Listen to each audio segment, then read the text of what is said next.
এই ভিডিওটা শুনেন। জনরায়কে সম্মান দিতে হবে, কিন্তু সেটা সাংবিধানিকভাবে দিতে হবে, আইনগতভাবে দিতে হবে। এখানে ইমোশনের কোনো জায়গা নাই। রাষ্ট্র ইমোশন দিয়ে চলে না, রাষ্ট্র চলে সংবিধান দিয়ে, আইন দিয়ে, কানুন দিয়ে। আমরা একটা কথা ইতিমধ্যে শুনতে পাচ্ছি যে সংবিধান মোতাবেক নাকি সবাই ক্ষমতায় গেছে, সংবিধান মোতাবেক পার্লামেন্টে ঢুকেছে।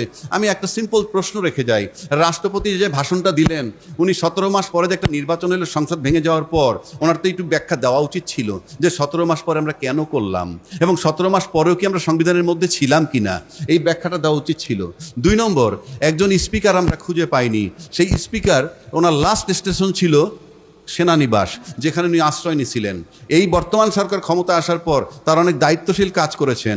বাংলাদেশ ব্যাংকের গভর্নর সরিয়েছেন, আইসিটির চিফ প্রসিকিউটরকে সরিয়েছেন, এরকম দায়িত্বশীল অনেক কাজ করেছেন। তাদেরও তো নৈতিক দায়িত্ব ছিল। স্পিকার কোথায়? আমরা স্পিকারবিহীন যখন সংসদ শুরু করলাম, তার মানে আমরা সংবিধানের মধ্যে নাই, এবং সংবিধানের মধ্যে নাই অথচ বারবার বলি আমরা সংবিধানের ভিতরে আছি। এই প্রশ্নগুলোর সমাধান আমাদের দরকার। যাদের কথায় আমরা গণভোট হা জয়যুক্ত করলাম, তারা কিন্তু আজকে সেই জায়গাটা থেকে সরে গেছে। এটা খুব পেইনফুল।